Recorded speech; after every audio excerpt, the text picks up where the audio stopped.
சரணடைந்தவர்கள் அல்லது காணாமல் ஆக்கப்பட்டவர்கள் கொன்று புதைக்கப்பட்டிருக்கிறார்களா என கஜேந்திரன் எம்பி கேள்வி எழுப்பியுள்ளார். முல்லைத்தீவு வலிந்து காணாமல் ஆக்கப்பட்டவர்களின் உறவுகளின் சங்கத்தினரால் நேற்றைய தினம் கொக்கு தொடுவாய் மனித புதைகுழி முன்பாக கொக்கு தொடுவாய் மனித புதைகுழி விடயத்தை மூடிமறைக்க வேண்டாம், எமக்கு உண்மையும் நீதியும் வேண்டுமென கூறி போராட்டம் முன்னெடுக்கப்பட்டிருந்தது. குறித்த போராட்டத்தில் கலந்து கொண்ட பின்னர் ஊடகங்களுக்கு கருத்து தெரிவிக்கையிலேயே அவர் இவ்வாறு தெரிவித்தார்.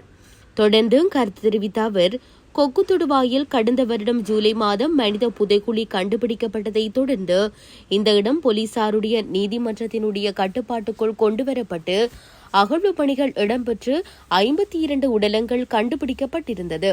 அனைத்துமே தமிழீழ விடுதலை புலிகள் உறுப்பினர்களுடையது என்பதுதான் எங்களுடைய நம்பிக்கை. அந்த அகழ்வு பணியின் போது பல இலக்க தகடுகள், விடுதலை புலிகளுடைய அடையாளத்தை உறுதிப்படுத்துகின்ற தகட்டு இலக்கங்கள் மற்றும் அவர்களுடைய உடல்களிலே துப்பாக்கிச் சின்னங்கள் பாய்ந்ததற்கான தடயங்கள் வெளிப்படுத்தப்பட்டிருந்தது. அவர்களுடைய கைகள் கட்டப்பட்ட நிலையில் இருந்ததாகவும் இங்கே அம்மாக்கள் கூறியிருக்கின்றார்கள். முன்பக்கமாகவும் பின்பக்கமாகவும் சப்பாத்து நூல்கள் மூலமாக கட்டப்பட்டிருக்கின்றது. 52 உடலங்கள் கண்டுபிடிக்கப்பட்டிருக்கின்ற நிலையிலேயே எங்களை பொறுத்தவரையில் இங்கே வலிந்து காணாமல் ஆக்கப்பட்ட அம்மாக்கள் கூறியது போன்று ஒன்றில் முள்ளிவாய்க்கால் முடிவிலே வட்டுவாகலில் ராணுவத்தினரிடம் சரணடைந்த முன்னாள் போராளிகள் மற்றும் அவர்களோடு சென்ற மனைவிகள் மற்றும் பிள்ளைகள், அதனைவிட ராணுவத்தினரால் கைது செய்யப்பட்டவர்கள் ஓமந்தி பகுதியிலும் மற்றும் வவுனியா தடுப்பு முகாமிலும் ராணுவத்தினரால் தேடி தேடி கைது செய்யப்பட்டு கடத்தப்பட்டு கொண்டு செல்லப்பட்டவர்கள், இவ்வாறு பல்லாயிரக்கணக்கானவர்கள் காணாமல் ஆக்கப்பட்டிருக்கின்றார்கள். இவ்வாறு சரணடைந்தவர்கள் அல்லது காணாமல் ஆக்கப்பட்டவர்கள் கொன்று புதைக்கப்பட்டிருக்கிறார்களா என்கின்ற ஒரு சந்தேகம் இருக்கிறது. ஏனென்றால் ராஜ் சோமதேவ் அவர்கள் கூற முற்படுவது போன்று இது 1994 1995 ஆண்டு காலப்பகுதிக்குரிய சடலங்களாக இருக்கலாம் என்றால் அவர்கள் கூற முற்படுவது போன்று மணலாற்றிலே ஒரு யுத்தம் நடைபெற்றிருந்தது. அதில் கணிசமான போராளிகள் வீரச்சாவடைந்திருந்தார்கள்.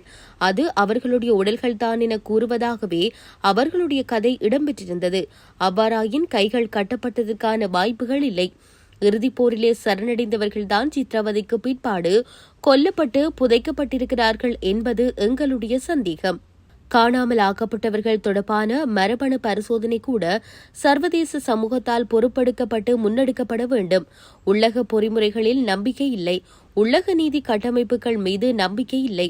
இங்கே பிரதேசங்களில் இருக்கின்ற நீதிபதிகள் தமிழர்களாக இருந்தாலும் கூட இலங்கை அரச கட்டமைப்பு என்பது இனவாத மயப்படுத்தப்பட்டிருக்கின்ற காரணத்தினாலே இலங்கை அரச கட்டமைப்புக்குள் உள்ளக பொறிமுறைக்குள் முன்வைக்கப்படுகின்ற எந்தவொரு நீதி பொறிமுறையையும் நாங்கள் ஏற்றுக்கொள்வதற்கோ நம்புவதற்கோ தயாராக இல்லை.